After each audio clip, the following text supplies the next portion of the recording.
I do think that the majority of the time it has actually nothing to do with price. It is mostly relationship, and then the relationship that we've built along the way during that sales process. I'm so excited for our conversation with Karin, and we've been trying to get Karin out to an event. We had her at an event a while ago, I think it was like a year and a half ago at least. And yeah, I've just been following along with Karin's journey and just what she's been doing, and I'm just so inspired by you, so I'm excited. And I want to just put it out there that if you guys at any point have a question and you want to kind of be part of the conversation, feel free to pop up your hand. We're not going to be super formal. This is like a Q&A conversation. We want you to get out what you came here for. And so if you have specific questions that you want to ask Karin or I, feel free to pop up your hand and we'll start talking about it. So before we get started, some people here probably follow you online a little bit, or so if someone were to not know anything about you, introduce yourself. Thanks again for having me, and thanks everyone for showing up so early in the morning to talk about sales. My name is Karin Bohn. I founded the interior design firm House of Bohn here in Vancouver 9 years ago. I've been in the interior design industry for about 12 years and have grown my interior design business and expanded it to, we do high-end custom residential projects, we do restaurant projects, retail projects, and now we just got into towers where we're designing the full tower and all the amenities inside a tower, so all the condos, like a pool, gym, that kind of thing. So it's very, very exciting to see the trajectory that's happened over the last 9 years. Sales has definitely been a big part of that. And about 2 years ago, I launched my YouTube channel, self-titled YouTube channel, which I talk a lot about business and entrepreneurship, being a woman in business, talk a lot about things like sales, negotiating. I had started my YouTube channel as a platform really for giving back to other women or other entrepreneurs because, I love talking about business, but also I remember when I started my business, I had so many questions about, like HR, when to hire, sales, how to do business development. And so I kind of started my YouTube channel to talk about all of that stuff and to kind of be the mentor to anybody that was interested, the mentor that I didn't really have when I started my business. So there's been huge growth. We just hit 30,000 subscribers. Yesterday, 30,000 subscribers, and we're getting close to 1.4 million views or something like that, amazing. Which is crazy. That is crazy. Yeah. That's awesome. Yeah, it's awesome. Thank you so much for sharing. Let's give her a round of applause. That's so exciting. That's so nice. Thank you. I like to celebrate that kind of stuff because those are like milestones that we can just like hit and then be like, okay, great, that's so exciting, and then sort of move on. Totally. But I think it's important to celebrate that and also like see how far you've come. Because, like I was saying, was anyone on our live video that we did on Instagram? I know a couple of you were on here, but I know a couple of you were, but that was also at an odd time. It was Saturday at 5 p.m. On a beautiful Saturday. I'm surprised anyone is on here. Yeah. Had like 18 or 19 people on the live video. I was like, oh, so popular. It's probably because Karin was on there, let's be honest. But yeah, it was really cool.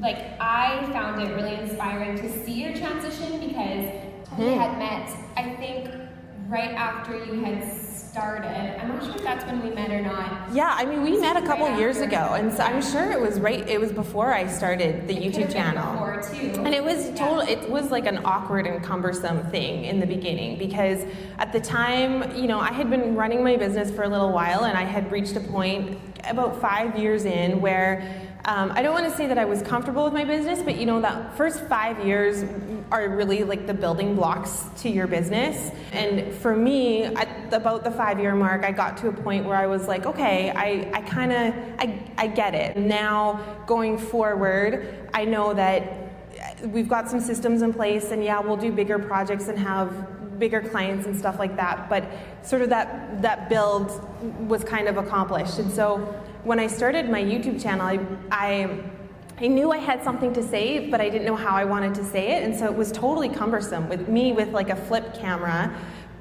vlogging and filming myself and just kind of doing a brain dump. It was the most awkward stuff. It's still up on the channel. I'm surprised anybody watched it.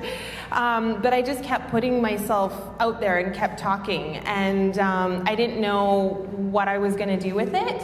But the more I did it, it kind of evolved into what I'm doing now with it, which is really fun. So cool. So cool. Thank you for sharing.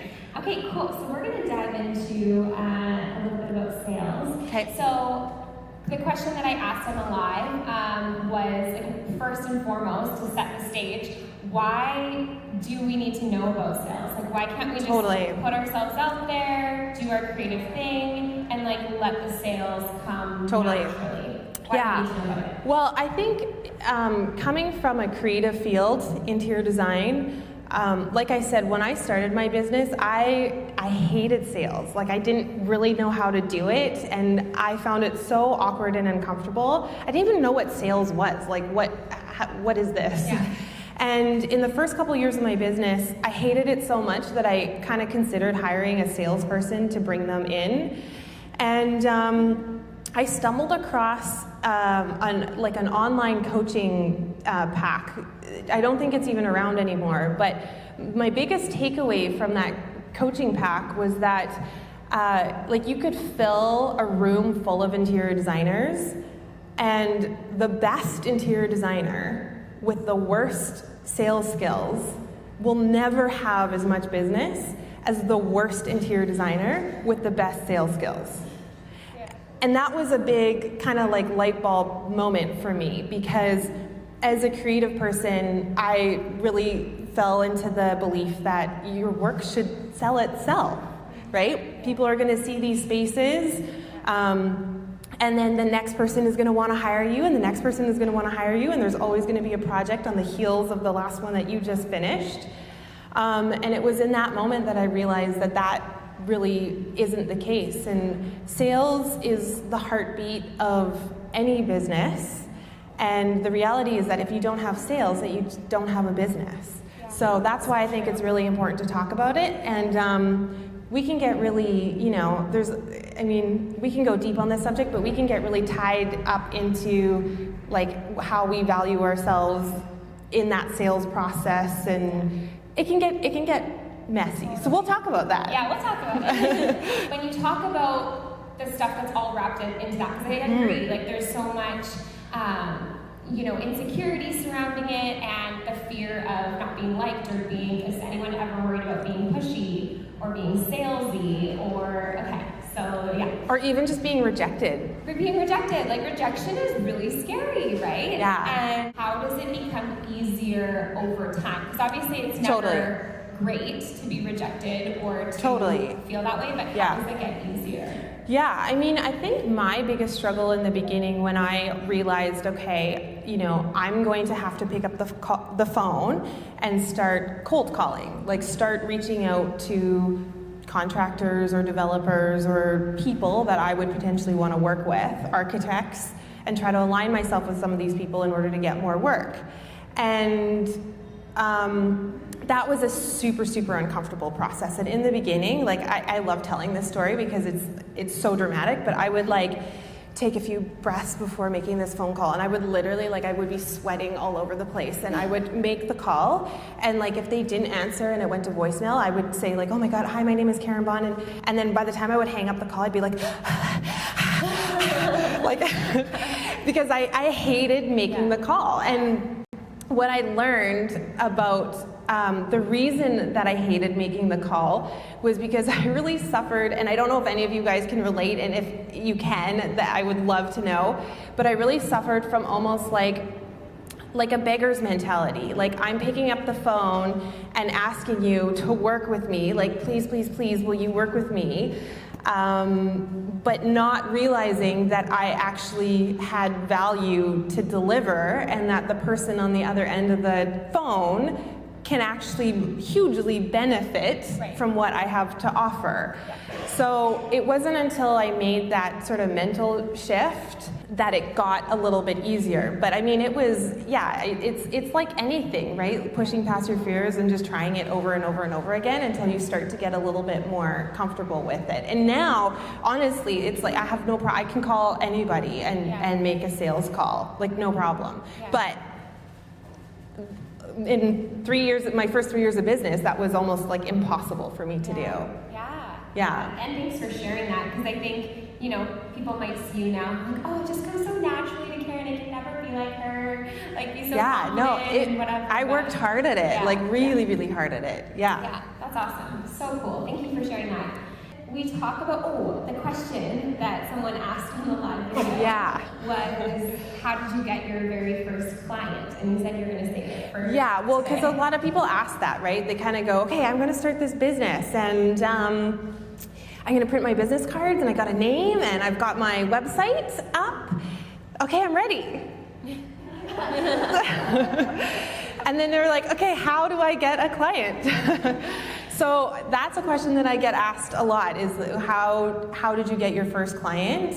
I mean, I will say that for me, when I started my business, I initially thought that I wanted to only do restaurant interior design. And at the time, I did start my business with, I had a partner who's also my boyfriend at the time, but he was very closely connected to the restaurant industry. And so my very, very first job that I ever did on my own was this, do you know Lola's nightclub? Like, is that even still around in Kitsilano? It's like a scuzzy nightclub. And I got to do the bathroom renovation. Like, not even the nightclub, like the bathrooms. That's awesome. I was so excited at the time. And it was like literally picking tile, dark tile for the men's bathroom and light tile for the women's bathroom. But through that experience, they eventually wanted to do another restaurant, and I kind of got connected to like an architect that they were working with, and I want to say like it snowballed a little bit from there, but that's not entirely true. That first year was pretty tricky to get clients, and the projects were really small, but I really focused on servicing the clients really well. And being really excited, like I was really excited about this bathroom reno, and eventually one project did lead to the next, but there was a gap in there where in my first year where I had completed a project and then there was nothing around the corner, and it was like a weird feeling because you're so busy working once you have work, right? Like you're just task-oriented, whatever it is that you're doing, if you're like a graphic designer or like anything that I can think of creative, that you're the person that's doing all the work, and so you're so busy, you're not even thinking about the next project around the corner. And it was in that my first year of business where I realized, okay, you know what, if I really want to grow this, I'm going to have to hire someone who can help me do the work, like hire someone full-time, and then I can focus on business development. Yeah, that's a scary decision to make. I was terrified because at the time it wasn't like I had enough money in the bank that I could legitimately afford a person. Yeah. I just knew that if I didn't do this, how was I ever going to get consistent work coming in the door? So. Amazing. Well, it's a perfect transition into my next question. First of all, like if people in here maybe don't know what prospecting even really is, like what is prospecting, and then how do you kind of like start that process? Well, prospecting for me is really, okay, hang on. I'll just back up just really quickly because for sales also really, and business development in general really shifted for me when I really thought about like, okay, where do I want to take my business? Like, where do I want to grow this? How big do I want to grow this? How many people do I want to have, as an example? Because I do think that if you are a solo entrepreneur and you're happy being a solo entrepreneur, you don't want a team of people, you don't want that responsibility and that commitment. That's your sales strategy might be a little bit different. And the pressure to sell might not be as great. When it comes to prospecting, the best time to prospect is at your busiest times. Because when you're super, super busy and you're slammed with work, you really don't care if you have more work coming in because you're too busy with the work that you have. So the great thing about that is that you can go into a cold call or a sales call or with a new potential client or customer without being super attached to the outcome. Right? If you're really starving for work and you're really hungry, you kind of look at that next person like they're your next meal, right? Like, I need you. So, I mean, just for me in my business, like it's important to know what your sales cycle is and how long your sales cycle is, because that can also really help with forecasting in your business. Like you can kind of go, okay, I'm looking ahead now and I know that we've got runway for the next 6 months. You know, I better keep doing some active prospecting, because if it takes 2 years or a year or whatever, like you just want to keep your funnel full constantly. Yeah, thank you. So then, that said, like when you're really busy and prospecting clients, how do you go about building that sort of wait list or being like, I really want to work with you, but I don't have time until, especially as a solopreneur, I can't work with you until 3 months from now, 6 months from now, and kind of keep that like excitement, especially if you're kind of reaching out to them. Yeah. When I'm prospecting, I think of it as like for the future, building the relationship for the future. So I never have the expectation that if I were to go for lunch with someone or pick up the phone, that's going to turn into business right away. Like I kind of know that that's going to be forward. If I'm expecting it to turn into business right away, that would be sales. You're selling at that point. And I think you always want to keep a bunch of relationships in the funnel and be building new relationships as much as you possibly can, and trying just to keep those relationships alive so that, you know, when the time comes that you're getting close to thinning out work, you have people to potentially call on. And in your case, if you're a solopreneur doing graphic design, it might be that you've got a couple companies that you subcontract for, rather than like new clients every time. And another thing that really changed my business for me was when I started forecasting rather than being reactive. So always looking backwards. So you're like, oh, I just, you know, shit, I'm out of work. Or like, oh, that's how we did last year. Now I look ahead way more than I look back. So that helps a lot because you can kind of forecast when you need to fill in the holes and how you're going to need to fill in the holes. I think always remembering that you can also say no to clients that maybe aren't perfect for you, so that then you can work with like your dream clients. I think it's really hard to say no when you're a solo entrepreneur because you really want that job, but if it's not, you know, a lot of people that talk about it say, okay, is that person a dream client so that if you get that job, it's going to get you more jobs like that, and is that what you want? So I don't know if you've experienced that with your... Totally, and I guess what comes up for me when you talk about that is lean into the discomfort. So, and the reason I say that is because, I mean, now we're a team of 9. I have overhead and I have a certain amount I have to hit every single month just to keep the shop going. And if that starts thinning out, there's been times when you kind of start to panic and you're like, oh my God, because you've got all these bills to pay. And I remember there was a period a couple of years ago where that exact situation was coming up, and I was like really trying to be very specific about the work that we were taking on, and I didn't want to just take on work for the sake of taking on work, because I do believe in brand building and taking on the right kind of work. And there was a time when I was like, oh my God, and I had to remind myself, I was like, you know what? Just lean into the discomfort of this, like don't panic. And the more I could get centered, the funny thing is, right in that time, I ended up landing a penthouse job. I've talked about this before in Cole Harbour, which ended up being a 2-year interior design job. And then when the owners went to sell, it hit the market for $59 million. So it was a huge like trophy project, and I always think about that time because I remember how hard it was to be at peace and like really just have the faith that it will happen. Like it will happen. Yeah, thanks for sharing. That's super inspiring. I love it. Becca, did you want to? Well, I guess just from that too, it's like you did have the thing that it would happen, but you also were constantly prospecting. Constantly prospecting. And I think people are always surprised when I say, like, I'm doing business development all the time. Like, my job now, I spend more time marketing, business development, and doing sales because I have to, and that's the only way to keep your funnel full. That's where my question was too. Like, that's kind of where I am now. I realize that it's kind of sad because I used to love doing the work and I just can't now. I just have to focus on like, you know, getting like business development and also, I guess, like some creative direction, that kind of thing. And I was just wondering how you kind of What do you do? let go. I have like a design agency. Okay. But but it's kind of, so it's very similar in your way. Like, kind of, how did you sort of navigate that transition, or like how Totally. do you stay creative? Yeah, that's such a good question.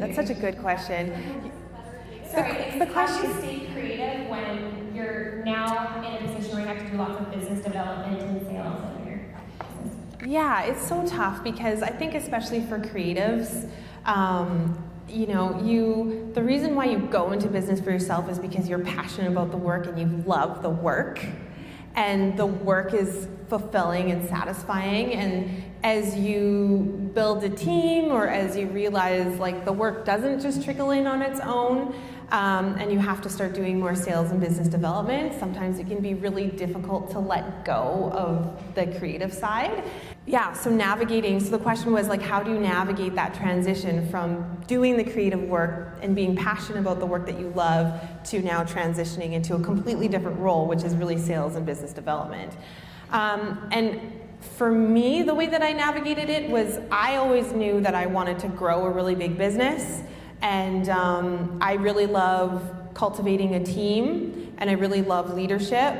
So for me to grow into a role where I'm doing more business development and sales, I enjoy that.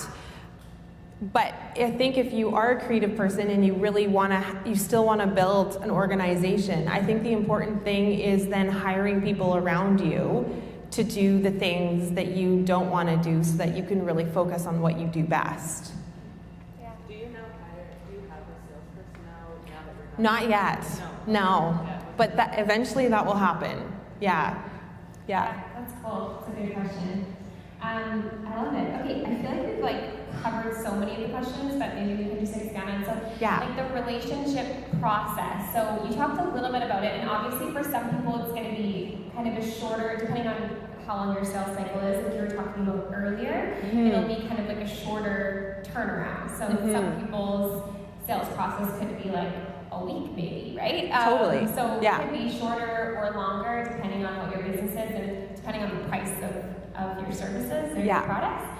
So when it comes to building those strong relationships, and I mean, I think we can all agree that building strong relationships within our business is important no matter what our, because of referrals, which we'll talk about later too. Yeah. What does that relationship building process look like? Like, what are some things that you can do? What are some ideas? And how do you keep that relationship going and stay top of mind? Totally. Well, another, we've talked a lot about the actual client and prospecting a client or a customer.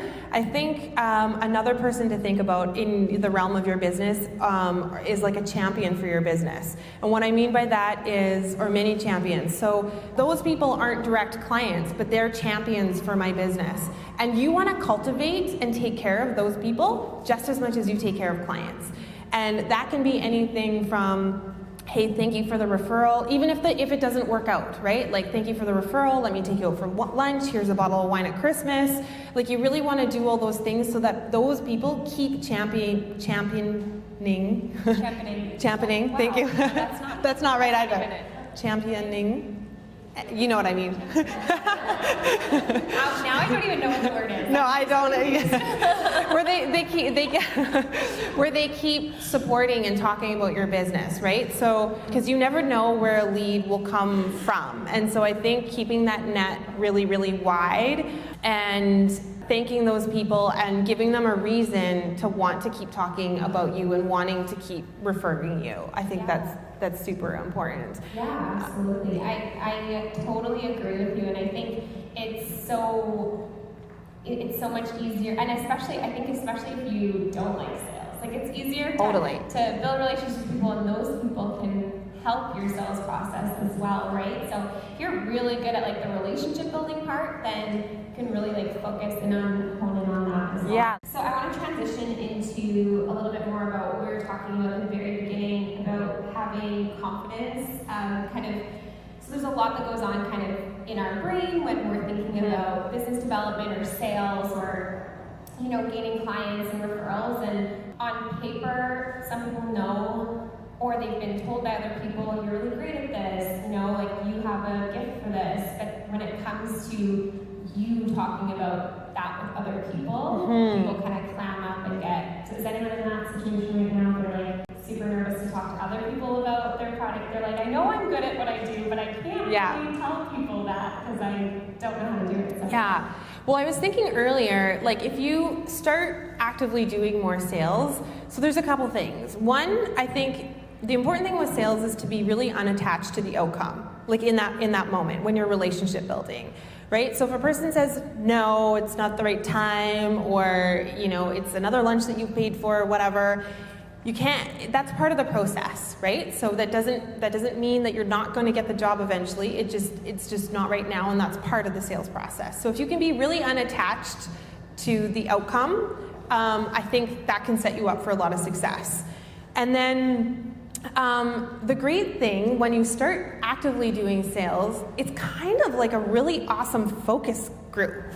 So, and what I mean by that is if you're really good at sales, then you're really good at understanding what your potential client wants and needs and how you are going to be able to deliver on those wants and needs. Like, how is the client going to benefit from you? And especially, how is the client going to benefit from you rather than the next person? Like, what is it that you're bringing to the table that the next person doesn't? That's really, really important. And if you are actively going through prospecting and sales and business development, those are awesome opportunities, maybe not necessarily to close, but to understand who your client is or your potential client. So even if you're not closing, those times can be really valuable for just learning about how you can talk about your business a little bit better. And I will say a big shift happened for me when I really understood, like, okay, the value that we bring, what is that? How do I explain it? Which is completely, it's about the work, and it's more so about the client than it is about you, right?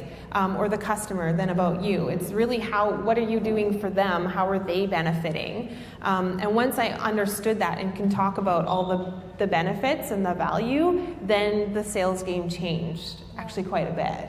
Yeah. Amazing. Does that make sense? Yeah? Yeah. I was just reading something actually about that, and I can't remember who the writer was, but they said it actually takes a minimum of 7 touches Yeah. to close a sale. Yeah, that's... Often we give up after 1 or 2. But it could be like touches, it could be just mailing a thank you card. Totally. Yeah. That's such a good point. Yeah, that's such a good point. And though it's like, how do they interact with your website? Are they interacting with any material that you're leaving with them? How are they interacting with you? Have you sent them a proposal? What does your proposal look like? Like that sales process, that is really important for the client making that decision. So, should we talk about like negotiation a little bit? Yeah, sure. So what if, so you're in that meeting, Yeah. you're talking about your Dun, dun, services, dun. you're talking about the pricing. I actually love negotiating. I think it's fun. That's I think it's totally Does anyone fun. else love negotiating? Do you hate it? Hey. Do you hate it? Some people hate it. Does anyone hate negotiating? Okay, we got half in the room. So you're in the meeting, you're setting out your pricing. Yeah. Maybe so what would you say? Would it be like they maybe so you're putting out a price and then they maybe come back with something? Yeah, I mean, the negotiation can happen like a lot of different ways. And again, I think negotiating can sometimes, so if you take it personally, like that someone is asking for a discount, or they don't want to pay that much, then I think you're already losing because you're taking it personally. It has nothing to do with you at all. Again, it's just all about them, right? And I think, depending on who your client is, and I think it's really important to just like understand your client, and instead of negotiating, like instead of the discussion being about price, I try to make the discussion about what the client is getting and how it benefits the project. Because hopefully the way that you're pricing your services or your product, you've taken into account all of your expenses and costs and time and profit is in there, right? Like hopefully you're not going like, oh my God, I'm gonna put together a proposal and throw a dart at a board and be like, it's gonna be X. That's almost the worst way that you can do it. Like you want to measure, your price should mean something, right? Like you want to be able to measure why it's priced the way that it is so that you can speak to that price. Right. Yeah. Yeah, absolutely. That's awesome. Do you have any questions along the negotiation process? Is anyone like specific to their business at all? Yes.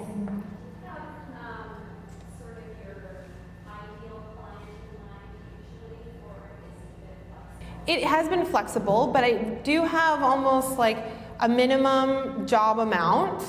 So if it just falls below our minimum amount, I just can't take it because of the overhead and the team that I have to service. So that would be one. And then usually, honestly, I just try to work with good people. You know, it's type of type of personality or type of people you want to work with, than just the person themselves. Totally. And I try to work with people who, I like to think that, I've built a great portfolio that is a little bit unique in the marketplace and someone that values that. So if the person is like, well, I got a quote from so-and-so and they're like half the price, kind of like, ugh. You don't get it then. That's fine. Go work with them because that's not the type of work that we do. Right. So I don't really see it as a loss. But yeah, I try to work with just good people. Yeah. That's awesome. I was just, for that client that you talked to, they tried to negotiate, they didn't get it, and then they left. That's happened a lot, obviously. Like that's just a thing that happens a lot of the time. But recently one came back and I said yes because I was like, maybe they changed their mind. Is that something stupid? I don't know. No, that's great. That's great if they came back. I think if they came back, then that means that you did a really good job in the sales process. Well, yeah, they're not going to be bad later. They're not going to be bad later. Well, I don't know, maybe, but. So, the question was if you had gone through the sales process, they had originally said no and then come back around. Is that? Yeah, so I think. Yeah, I think by the time you get to the point where it's like, okay, you should be signing, mentally, and they're not, there's something earlier on that was amiss. Because I'm pretty confident that I know, okay, once we are hitting a few of those touch points and I'm moving them through the process and I'm getting them very close to proposal writing, or we're talking about the proposal now, the conversion rate is pretty high because the sales is happening beforehand. And it could be lots of things from how detailed is your proposal, how nice does your proposal look. There's so many things, how, if you're talking to them in person, how much confidence are you showing them? The one thing that I've learned is people, if they're coming to you for a service or a product, they really want you to be the expert on that service or product. And so when we tell our clients what to do or what it should look like, that always works 9 times better than not. They want you as the expert to tell them. And so if you're not showing up to the table as the expert, that could be something too. There's so many little cues along the way that you're giving the client. in order to really be motivated to work with you. Yeah, absolutely. I also heard from another like creative professional that they actually follow up with ones that they lost to another competitor because of like, and they'll explicitly say that they were like, that happens a lot too, or like, Yeah. oh, I went for like the lower price, you were really great, but I just have to go for this one. And they actually factor in like a 4 or 6 month follow-up because sometimes they'll just be like, hey, we're desperate now, like we're in a really sticky situation. Right. It doesn't work out. Yeah. Do you do that? Or? Yeah, so the question is like following up if you lose a sale, following up with that person. So yeah, I try to always understand why we didn't get it. Yeah, because that's like, it's great information going into the next one. It's like, again, it's like the amazing focus group for you, why you didn't get it. But I will say, like, I do think that the majority of the time it has actually nothing to do with price. It is mostly relationship, and then the relationship that we've built along the way during that sales process. Like what you said about like continuing to build that relationship, because a lot of people, like you said, will work with you because they want to work with you because of that like relationship that you built, and they're like, you know what, I know this person, I can trust this person, I feel comfortable working with them, I know that they know what they're doing, they're, you know, top of mind. You always want to like stay top of mind for Totally. people all the time. Yeah. So, And it's not just about the client or the potential customer saying no that's really valuable. It's also the amount of times that you say no too, right? Like, and that's where I think confidence in sales really comes from understanding your business and understanding your numbers. And so that's kind of what I touched on before. Like, if you know what your costs and your expenses are, and you know what your profit needs to be or what you're targeting, and you know how much, like, you have a target every month, and that's a real tangible target from how your business is performing. It's not just like pie in the sky. Then that gives you so much more power to also say no. Like, I just can't do it for that price because I can only take service a client a month, and I know it needs to be here. If it's here, I'm losing. And so knowing that, like knowing where your threshold is, I think is really powerful in sales, because you can also say no. Yeah.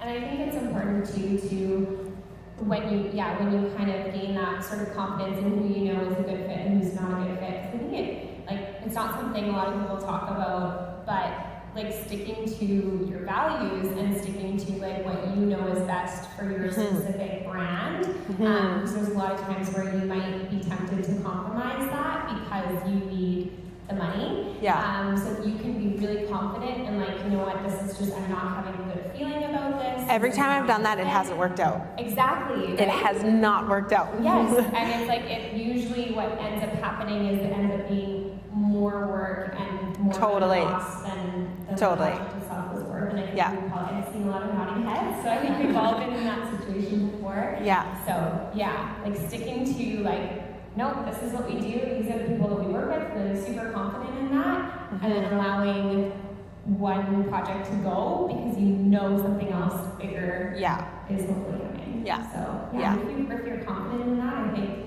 that's what attracts the good client. Totally. And again, the more you do it, it's a muscle that you build, right? It's a skill like any other skill. Like I said, when I started my business, I hated sales. I wanted to hire a salesperson just because I felt like I could not do it.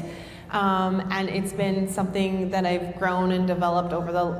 painfully grown and developed over the last little while, and now I actually enjoy it, and I would say that I'm quite good at it. So it's like any other skill, like you can learn it, and you only learn by doing. Yeah. Great. Well, can we give Karin a huge Thanks for coming. Okay, ready? Yay! I am just checking up on my place this morning, checking up on progress. Drywall is almost done. It's very exciting. And then this place is going to be ready for paint, tile, flooring.